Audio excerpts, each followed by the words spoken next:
आज 22 एप्रिल सोमवार.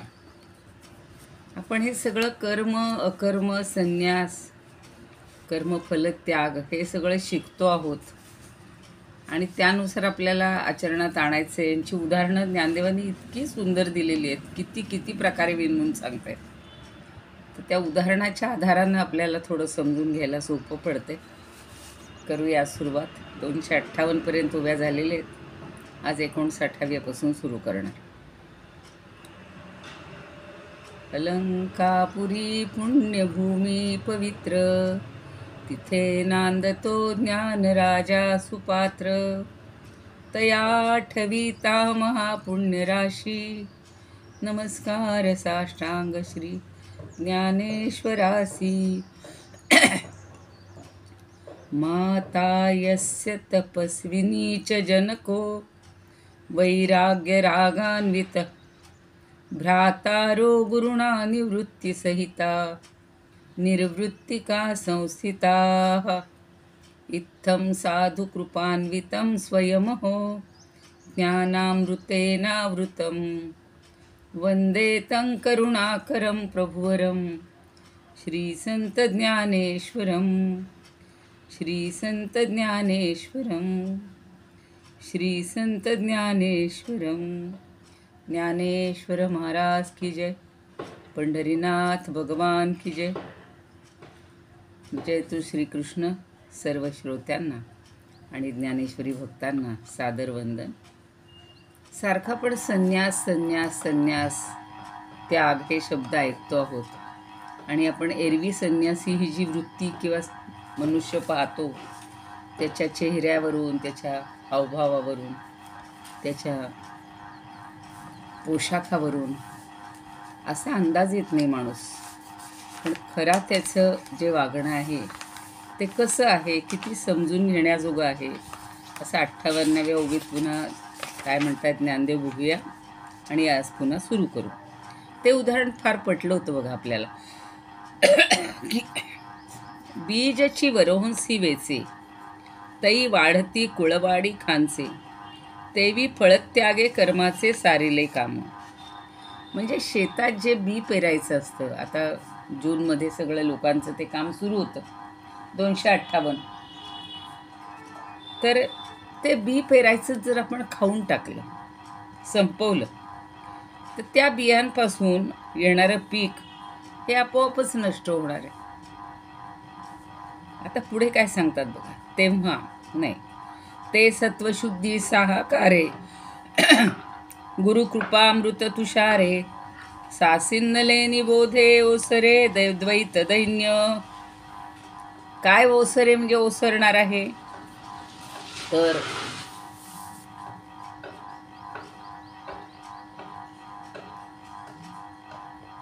सत्वशुद्धी साहकारे. सहाकार म्हणजे सहाय्य.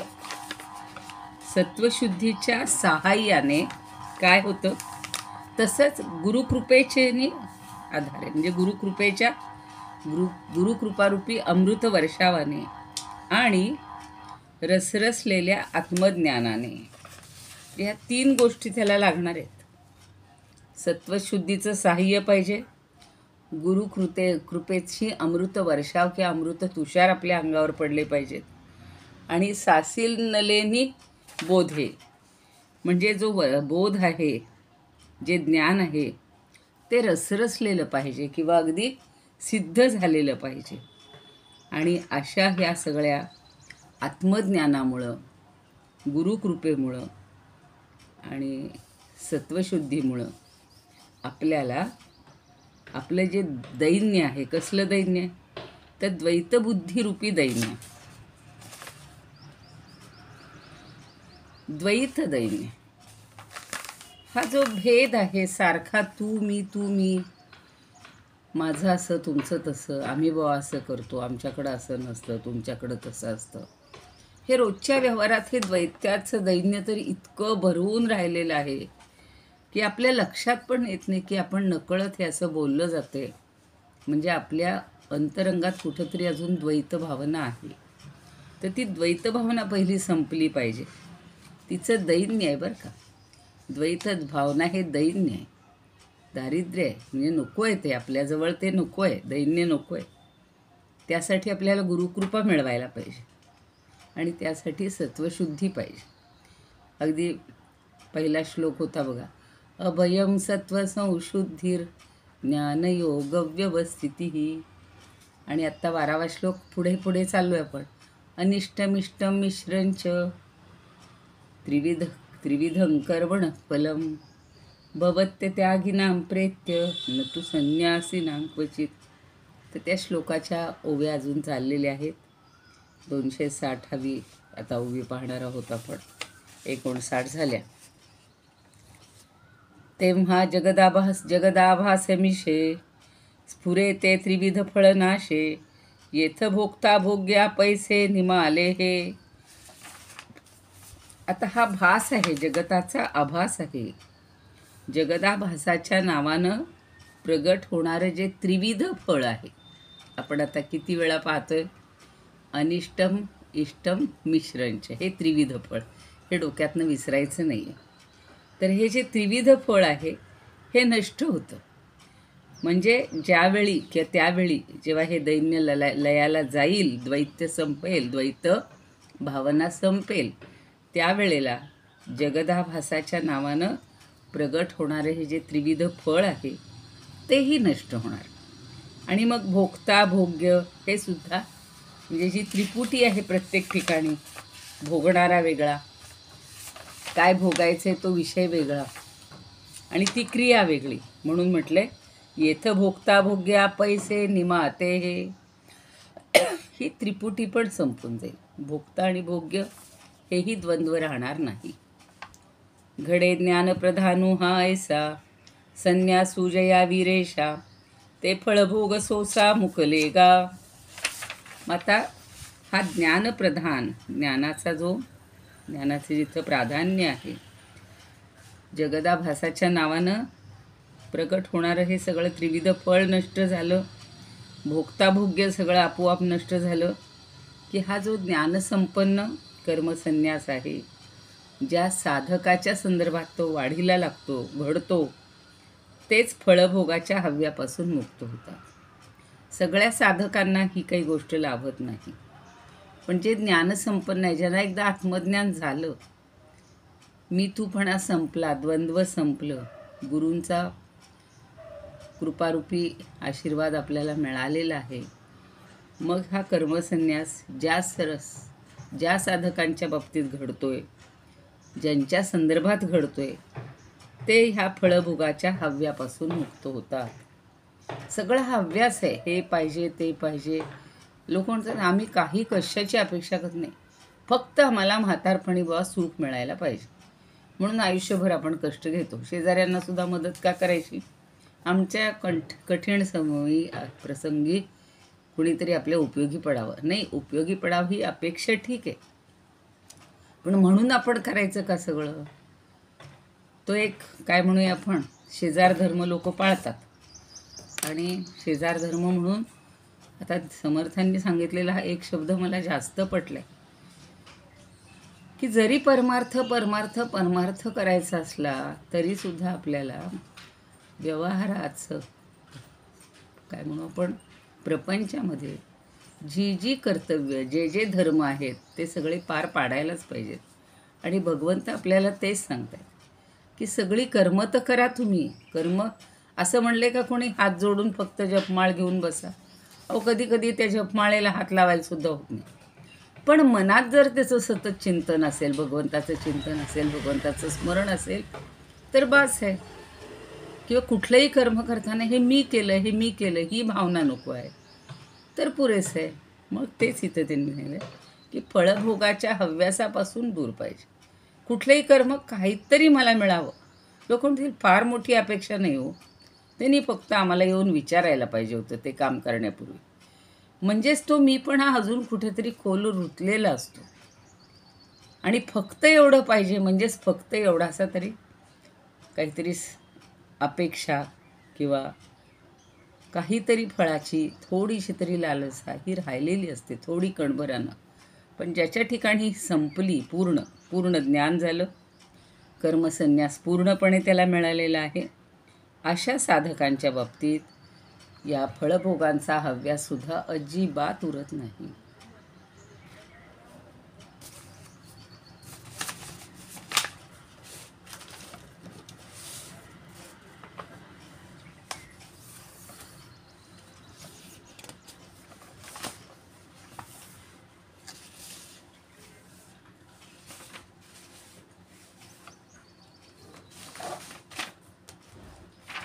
एक थोड्याशा ओव्या बघूया.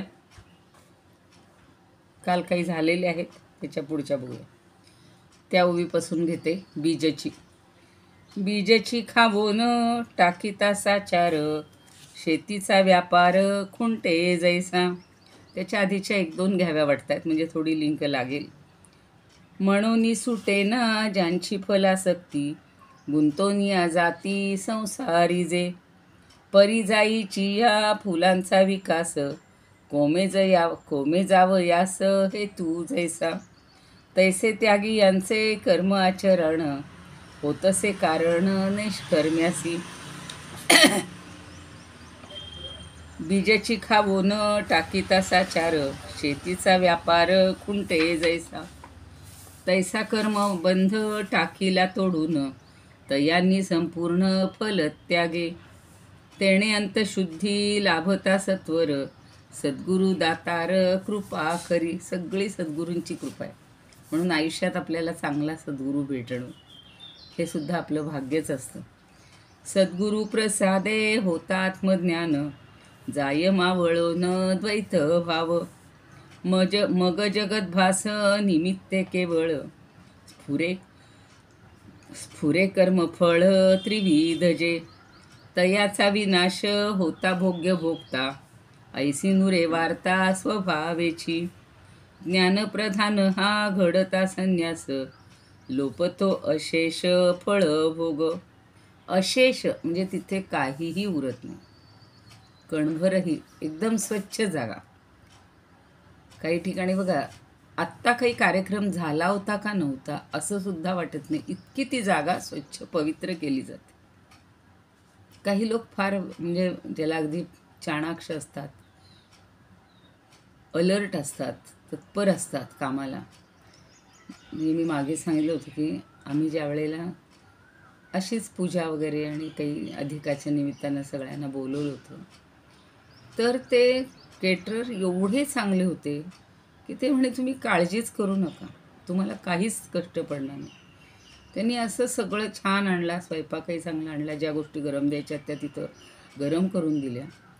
आणि अर्ध्या तासात सगळ्या पंक्ती झाल्यानंतर तो हॉल आणि ते सगळ्या काय त्यांचे असतील खुर्च्या, त्याच्यावरचे ते अस्तरणं स्वच्छ करणं सगळं. जिथल्या तिथं गेलं की कुणी 15 मिनिटांना आलेले म्हणे, का हो तुमच्या इथंच कार्यक्रम होता ना. म्हणजे इतकं वाटलं पाहिजे की तिथं त्याचं नाव गोष्टसुद्धा राहता कामा नाही. अशेष फळभोग. आता पुढे काय म्हणतात बघून. आता हे प्रत्यक्ष व्यवहारातलं असं म्हणून मी उदाहरण दिलं, पण एकदा ते कार्य करून संपल्यानंतर त्याचा पुन्हा उच्चारसुद्धा नको आहे की एवढं आम्ही केलं पण आम्हाला काही मिळालं नाही. ते अशेष होणारच नाही. ते तुमचं तिथे एवढंसं काहीतरी राहिलं, काहीतरी आपली थोडीशी कणभर आशा राहिली असं होईल. म्हणून ती अजिबात नसणं हे महत्त्वाचं. आणि येणे कीर संन्यासे, जै आत्मरूपी दिठी पैसे, तै कर्म एक ऐसे देखणे आहे. मग हा जो कर्मसन्यास आहे, या कर्मसन्यासामुळं काय होतं? आत्मस्वरूपी दिठी पैसे. पैसे म्हणजे स्थिरावते. आपण पैसे म्हणतो ते पैसे नाहीत. तर आत्मस्वरूपामध्ये आपली दृष्टी स्थिरावते. तै कर्म एक ऐसे देखणे आहे. तेव्हा हे कर्म आणि मी त्याचा करता हे सगळं संपून जातं आणि ही कर्मभावनाच लोप पावते. कर्म वेगळ्या रूपात भासतच नाही, काहीच उरत नाही. इथं मी केले आणि हे मी केले, तिथं फक्त त्याचे परिणाम लोकांना दिसतील चांगले, पण तिथं कोणाचंही नाव नसेल. त्याच्या उलट आपण पाहतो ती एवढी एवढीशी एक पायरी बसवण्यासाठी फरशी लावलेली असते बघा. यांचे नावे अर्पण, म्हणजे ती पायरी तुटून जाईल पण ते नाव राहायला पाहिजे. असं आपलं कर्म असतं सध्याच्या काळात. जाऊ द्या, आता पुस्तकं छापतात, त्या पुस्तकाचं एक पेज दान, पुस्तकाचं पेज दान म्हणतात. म्हणजे छापायला खर्च कुठून करायचा? मग तुमच्या आमच्यासारख्यांकडून घ्यायचे. एका पेजचे, एका पानाचे 1000 रुपये घ्यायचे. तर त्याच्यावर सुद्धा नाव लिहायचे की पृष्ठदान अमुक अमुक यांचेकडून. म्हणजे ते पुस्तकातली सगळी माहिती, ते ज्ञान ते बाजूलाच राहतं आणि लक्ष फक्त त्या गोष्टीवर राहतं. इथं काय म्हणतायत की सगळं हे संपून जाणार आहे. हे कर्म, ही भावनाच तिथं लोप पावली पाहिजे. अजूनही एवढी जागृती व्हायला, एवढं मन मोठं व्हायला काय. आता हे ठीक आहे, आपल्याला त्या ATG खाली, ह्याच्याखाली मान्यता मिळणं आवश्यक असतं. हे ते काही गोष्टी समजा मान्य आहेत, पण त्याचासुद्धा उल्लेख नको आहे सारखा. पूर्ण त्याचं लोप पावला पाहिजे. आता उदाहरणं ज्ञानदेवांनी याच्या पुढे इतकी छान दिलेली की हे सगळं कसं संपेल, कशासारखं संपलं पाहिजे. त्याचं काहीच, आपण म्हणतो ना, हो त्याची नाव निशाणी उरली नाही. 2 पिढ्या झाल्या तरीसुद्धा त्या पूर्वीच्या आजोबा पणजोबांचं मोठेपण सांगत असतात की बुवा आमच्या आजोबांनी हे केलं होतं, या कार्यामध्ये त्यांचा मोठा वाटा होता, सिंहाचा वाटा होता. अरे आजोबांचा होता, तुझं काय? तू काहीतरी करून दाखव ना. प्रत्येकानं, आत्ताच्या पिढीनं सुद्धा काहीतरी करायला पाहिजे ना, पण ते घडत नाही. आणि त्याच ह्याच्यावरती नामनिशाण आपण उमटवत राहतो. आता उदाहरण पुढची कशी छान दिलीत बघा. पडून गेली या भिंती, चित्रांची केवळ होय माती, की पहाले या राती अंधारे उरे. कालपर्यंत छान एक भिंत बांधलेली होती, त्याच्यावर इतकी सुंदर चित्र रेखाटलेली होती, जणू काही प्रदर्शनच लावले आणि ते प्रदर्शन पाहण्यासाठी सगळे लोक आले. पण अचानक काय झालं, इतका वादळी पाऊस आला आणि ती सगळी भिंतच पडून गेली. मग भिंत पडून गेल्यावर त्याच्यावर काढलेल्या चित्रांची काही नावनिशाणी राहील का? हो, ती संपून गेली. किंवा पहालेया राती अंधारे उरे. पहालेया राती म्हणजे काय? रात्र संपल्यावर, पाहून गेल्यावर म्हणजे संपल्यावर. ती रात्र संपल्यावर काय उरतं? अंधार सुद्धा संपतो. म्हणजे 2 अर्थही घेता येते की ज्या वेळेला रात्र आहे तेवढ्यापुरताच अंधार असतो, पण रात्र संपली की अंधार संपतो. पुन्हा आपण म्हणतो का होती, जरा अंधार आणा बरं थोडासा, कालची रात्र आम्हाला बघू दे. संपला. काळ तर असा आहे, कुणासाठीही थांबत नाही. अगदी मला रोजचं सूर्योदयाचं अगदी छान वाटतं बघा, की 2-2 मिनिट तो अगोदर होत असतो आणि आम्हाला असं वाटतं की तो अगदी उगवतानाच पाहायला मिळायला पाहिजे, छोटीशी कोर. पण कधी कधी आपल्या हातून थोडासा काल अपव्यय होतो आणि धावत धावत तिथे जावं, तर तोपर्यंत तो असा गोल केशरी रंगाचा झालेला असतो. मग त्यानं आपल्यासाठी थांबायचं का? हो नाही, हे रोज आपल्याकडं बघतायत बरं का, म्हणून आपण थोडा वेळ बारीकच राहूया. तसं नाही. तसं काळाचा जो काही कार्याचा भाग आहे, रात्र असली, रात्र संपली की पुन्हा काही तिचं नाव निशाण उरत नाही. अंधारही संपून जातो. पुन्हा आता बघा, आता पुढची उदाहरणं तर अशी छान देतात. जै रूपची नाही उभे, तै सावली काय ह्याची शोभे, आरसेन विणबिंबे वदन खेपा. 2 उदाहरणं आहेत त्यातले त्या. आता एक भिंतीचं आणि हे सांगितलं. आता जिथे मूळ वस्तू आहे, रूपची नाही उभे, जी वस्तू असेल, जी व्यक्ती असेल, त्याचं जर रूपच तिथं नसेल, उभंच नसेल, तर सावली पडेल का? एखादा म्हणाल बघा तिथं ती सावली पडलेली आहे, लांबच्या लांब सावली आहे, म्हणजे उंच व्यक्ती आहे आणि तुम्ही तिथं जाऊन त्यांना भेटा. आणि आपण तिथं जाईपर्यंत ती व्यक्तीच तिथून निघून गेली, तर सावली दिसेल का? नाही दिसणार. म्हणजे ती व्यक्तीच जर उरत नाही तर सावली कुठून उरणार? तसं कर्मच उरलं नाही तर त्यातनं फळ कुठून उरणार? अजून उदाहरण काय दिलं त्यात? आरसे नवीन बिंबे वदन केपा. समोर आरसा आहे तोपर्यंत आपण त्यात प्रतिबिंब पाहतो, पण आरसात जर काढून टाकला तर आपलं प्रतिबिंब येईल का? नाही येणार. या उदाहरणातून आपल्याला लगेच ठसतं बघा. आरसा आहे म्हणून प्रतिबिंब आहे, व्यक्ती आहे म्हणून तिची सावली आहे. पुढं बघा. फिटलिया निद्रेचा ठावो, कैचा स्वप्नासी प्रस्तावो, मग ते साच खावावो कोण म्हणे. आता स्वप्न निद्रेचा ठावो फिटलिया म्हणजे रात्र झोपच जर आपली संपली, झोपेत अगदी आपण गडलेले असतो आणि मन जेव्हा आपलं फिरत असतं तर त्यावेळेला स्वप्न दिसतं, पण झोपच संपली तर आता परत माणूस म्हणाल जरा झोपतो, मला स्वप्न ते बघायचं होतं. नाही, झोप संपली की स्वप्नांना आधार कुठून मिळणार? मग ते स्वप्न खरं की खोटं? कैचा स्वप्नासी प्रस्तावो, मग ते साच का वावो. साच म्हणजे खरं आणि वावं म्हणजे खोटं. हे तरी कोण सांगणार आणि ते तरी कोण ठरवणार? आणि कोण ठरवणार? झोपलेले असू तर ते स्वप्न आपलं चालू राहिलेलं असतं, पण जाग आली की आपण सगळं विसरूनही जातो किंवा ते खोटं आहे हे आपल्याला समजतं. मग ते स्वप्न खरं आहे का खोटं आहे? काय आता शहानिशा करून का उपयोग? ते ठरवणार कोण आणि सांगणार कोण? कारण स्वतःचा अनुभव घेत असतो तो. तसं ते कर्म, त्याचं कर्मफळ, त्या सगळं सोडून दिल्यावर काहीच उरणार नाही. पुन्हा त्याचा विचारच करायचा नाही. केलं आणि संपलं. तैसे गा संन्यासे येणे, मूळ अविद्येसीच नाही जिणे, मातीयेचे कार्य कोणे घेपे दिजे. त्याप्रमाणे ते सांगतायत की अरे पार्था, तुला मी पुन्हा पुन्हा सांगतोय की या कर्मसन्यासामुळं अविद्येलाच मुळात आयुष्य नाही.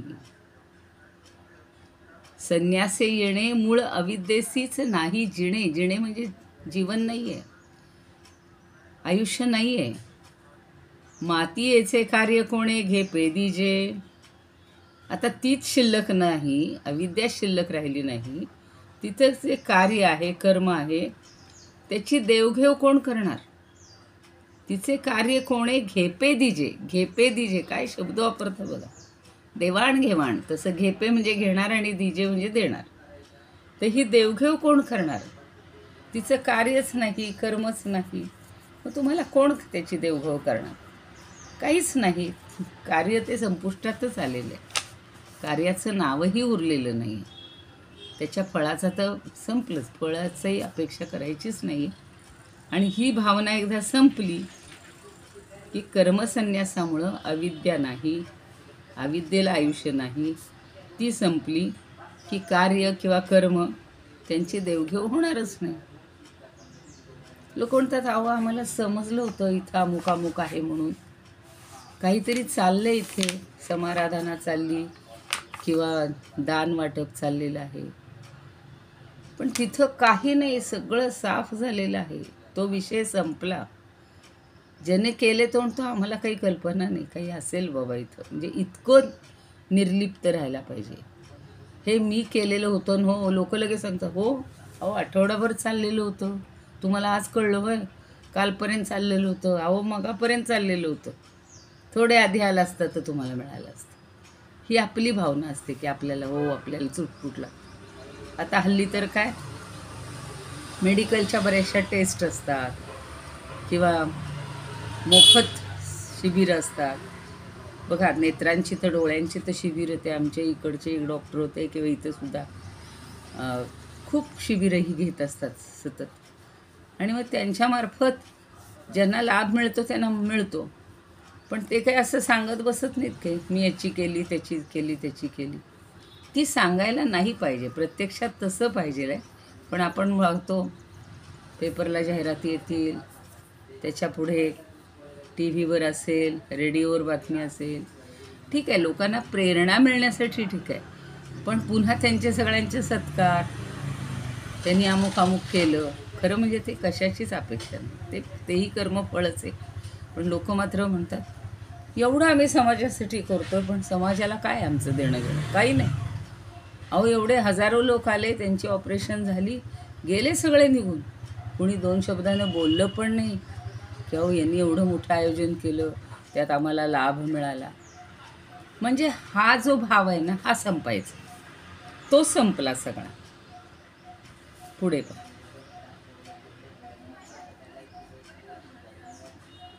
म्हणून संन्यासी ये पाही, कर्माची गोठी किजेल काही, परी अविद्या पुला देही आहे जैका.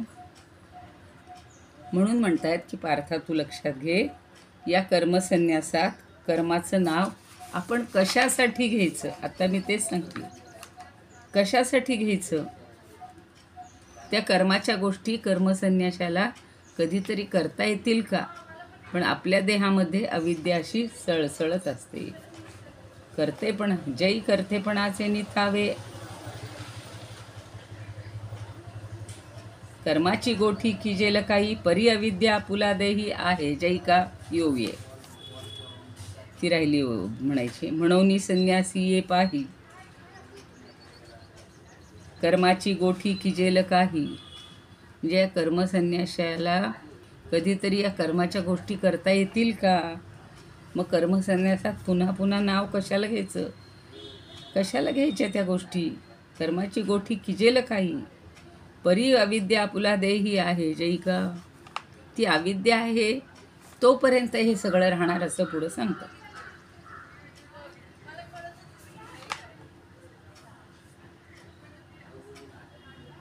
जै करतेपणाचे निथावे, आत्मा शुभाशुभी धावे, दृष्टीभेदाची राणीवे रचली ये जे.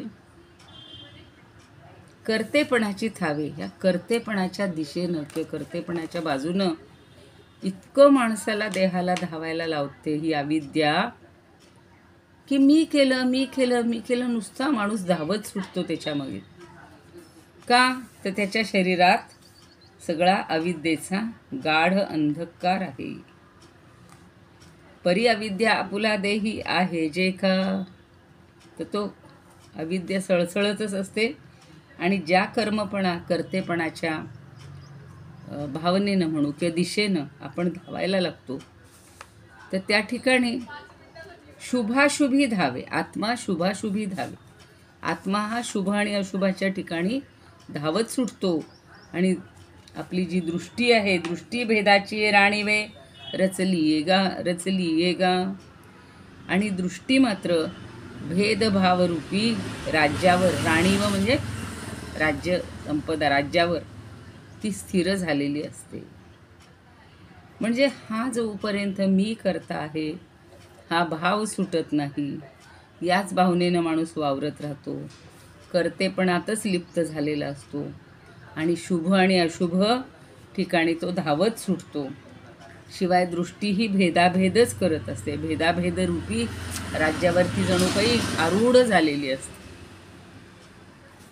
तैतरी गा सुवर्मा, बीजावळी आत्मया कर्मा, अपाडे जैसी पश्चिमा पूर्वेसी का. आता पुढचं उदाहरण असं देत आहेत की तेव्हा सुद्धा हे पार्था, पूर्व आणि पश्चिम यात खूप अंतर राहतं, प्रचंड अंतर असतं, आणि आत्मा आणि कर्म यात प्रचंड किंवा कमालीची भिन्नता निर्माण होते. बीजावळी आत्मया कर्मा, अपाडे जैशी पश्चिमा आणि पूर्वेसी. पूर्व आणि पश्चिम यात किती अंतर आहे? आपण पूर्वेला पश्चिम म्हणून तर आपलं अज्ञान आहे, पण मी पूर्वेकडंच आलो आहे आणि ही पूर्वच आहे आणि पश्चिमेला गेलो, तर उपयोग आहे का? नाही. तसं पार्थाला ते म्हणतायत की तू जाणकार आहेस, सुवर्म आहेस. सुवर्म म्हणजे सगळं जाणणार आहेस, आणि बीजावळी आत्मया कर्म. तर त्याप्रमाणे आत्मा आणि कर्म यांची जी भिन्नता आहे, ती भिन्नता प्रचंड निर्माण होते. कशी? पूर्व आणि पश्चिम हिच्यामध्ये अंतर असतं तशी तशी आत्मा आणि कर्म याच्यामध्ये प्रचंड भिन्नता निर्माण होते, अतिशय भिन्नता निर्माण होते. ह्याच्यातल्या ओव्या बघू आता आपण.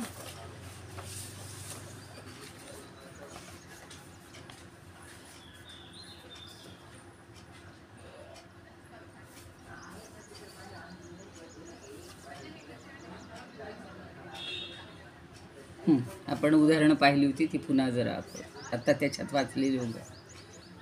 मग जगत भास निमित्ते केवळ स्फुरे कर्म फळ त्रिविध जे तयाचा विनाश होता भोग्य भुक्ता ऐसी नुरे वार्ता स्वभावेची ज्ञानप्रधान हा घडता संन्यास लोपतो अशेष फळ भोग.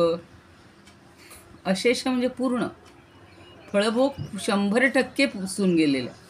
फलत्यागे ऐसी आत्मरूपी दृष्टी जडोनी किरीटी राहे जेव्हा तेव्हा दिसे कोठे स्वरूपा वेगळे भिन्नत्वे उरले कर्म जात. चित्रांची केवळ जैसी माती होय पडोनिया जाय भिंती जेव्हा. तर भिंतच पडून गेली तर चित्र कसं उरेल?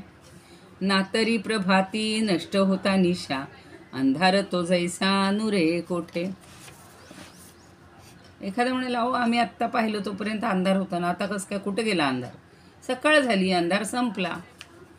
रूप नाही तेथे सावली कोठोन दर्पणा वाचोन प्रतिबिंब किंवा नुरे जैसे स्वप्नाचे अस्तित्व निद्रेसीच ठाव नाही जेथे. नाही जेथे स्वप्न मग पाहे कोण खरे खोटे पण तयाचे गा. तैशा परी पार्था संन्यासे ह्यासाच मूळ अविद्याचं न लोपे जेथे. लोपे जेथे नाही, मूळ अविद्याचं लोपे जेथे. अविद्येचा लोप झाला की काही उरणार नाही, कर्म नाही, त्याचं फळ नाही. म्हणून ह्या ज्ञान प्रधान संन्यासी करावी ती कैसी कर्म वार्ता. परी अविद्याती धनंजया पाही आपुलिया देही राहे जेव्हा. कर्तृत्वाभिमान धरोनिया जीव शुभाशुभी धाव घेई जेव्हा.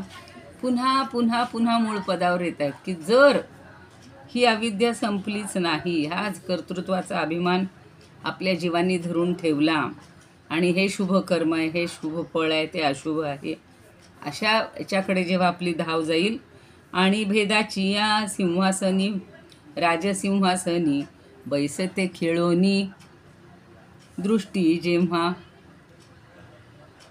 तेव्हा ही आत्म्याचा कर्माशी तो साच संबंध नाहीच लेश मात्र. पूर्व पश्चिमेसी जैसी वेगळीक आभाळा आणिक नभा लागी. आता पुढच्या उदाहरणं आहेत, मला असं वाटतं होईल का अजून? इदमुक नाही होईल, एखादी बघूया, एखादी होईल. नातरी आकाशा काभाळा सूर्य आणि मृगजळा बीजावळी भूतळा वायुसी जैसी. आता आकाश आणि ह्याच आकाश वावरणारे ढग, ते आकाश आणि ढग हे आपल्याला रात्री दिवसा आपण सारखं त्याच्याकडं पाहिलं तर त्याचं रूप हे सगळं दिसत असतं. शिवाय काय दिसतं? सूर्य आणि मृगजळा. जेव्हा सूर्य तेजपुंज झालेला असतो त्यावरच पृथ्वीवर मृगजळ दिसतं. बीजावळी भूतळा वायूची जैसी. आणि पृथ्वी आणि तिच्या भोवती वाऱ्याचा किंवा वायूचा म्हणजे वाहणारा जो वारा आहे, तिच्या भोवती फिरणारा जो वारा आहे, याच्यामध्ये भेद असतोच ना. का ते दोन्ही एकच आहे म्हणतो आपण? नाही. आकाश आणि आकाशातले ढग हे वेगळेच असतात. सूर्य आणि मृगजळ हे वेगळंच असतं, तो भास आहे सगळा. आणि पृथ्वीभोवती फिरणारा वारा हा सुद्धा पृथ्वीहून वेगळाच आहे. म्हणजे हा जोपर्यंत वेगळेपणा आपल्या मनामध्ये उरलेला असेल, किंवा अजून त्यांनी काही उदाहरणं दिलेली आहेत ती मला असं वाटतं उद्या बघूया आपण. 270 पर्यंत झालेलं आहे, पण 70वी ओवी झाली. इदमुपकर्तुं भुवनमण्डलं समुदितमिव भास्करं सादरं वन्दे ज्ञानेश्वरं. त्रिभुवनमाता भगवद्गीता लोकमङ्गला लोकविश्रुता लोकहितं सन्ततं ध्यायता येन ज्ञानेश्वरी विरचिता. श्रुत्वा प्राकृतगिरं सादरं वन्दे ज्ञानेश्वरं सादरं वन्दे ज्ञानेश्वरम्.